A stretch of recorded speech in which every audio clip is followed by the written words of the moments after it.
দিন হাজিৰা কৰা পিতৃৰ সপোন পূৰ কৰিলে পুত্ৰই। সদ্যঘোষিত অসম আৰক্ষীৰ ইউবি পদত নিযুক্তি লাভ কৰিলে নগাঁৱৰ দৰিদ্ৰ পৰিয়ালৰ এজন যুৱকে।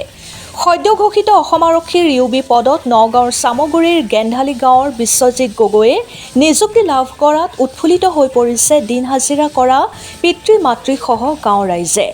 গেন্ধালী গাঁৱৰ দিন হাজিৰা কৰা পিতৃ দুৰ্লভ গগৈ আৰু মাতৃ জুনু গগৈৰ পুত্ৰ বিশ্বজিৎ গগৈয়ে অসম আৰক্ষীৰ ইউবি পদত নিযুক্তি লাভ কৰিছে, যাৰ পৰিপ্ৰেক্ষিতত অঞ্চলবাসী উৎফুল্লিত হৈ পৰিছে।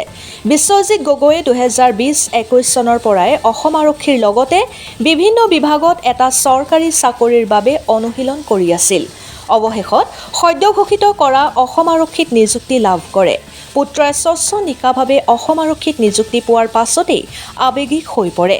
স্বচ্ছ নিকাভাৱে ৰাজ্যৰ নিবনুৱা যুৱক যুৱতীসকলক নিযুক্তি দিয়াক লৈ মুখ্যমন্ত্ৰীগৰাকীক ধন্যবাদ জ্ঞাপন কৰে।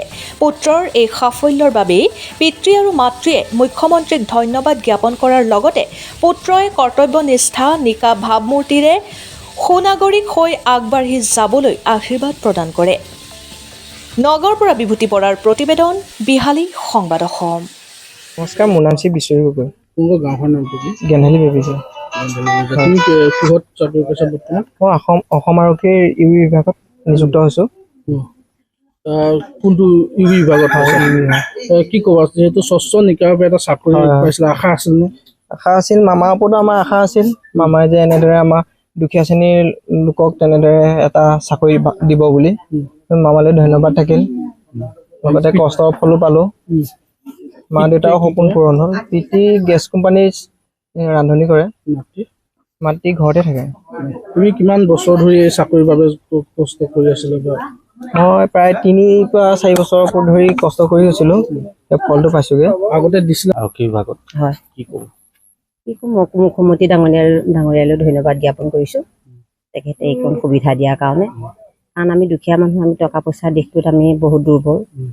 আমি ভয় খাই আছিলোঁ যে টকা পইচাৰ দিশটোত অকণমান কিবা খেলি মেলি হ'ব বুলি, কিন্তু এতিয়া মুখ্যমন্ত্ৰী ডাঙৰীয়াই ইমানখিনি সহায় কৰাৰ কাৰণে তেখেতলৈ অশেষ ধন্যবাদ জ্ঞাপন কৰিছোঁ। ভাবিছিলে নে পাব বুলি? আশা কৰিব পৰা নাছিলোঁ তেনেকৈ। ল'ৰাটো বহুত কষ্ট কৰিছিলে, সেইটো কাৰণে আশা কৰিছিলোঁ, কিন্তু ভাবিছিলোঁ কি টকা পইচা কিবা আদান প্ৰদান হয় বুলি সেইটোকে ভয় খাই আছিলোঁ।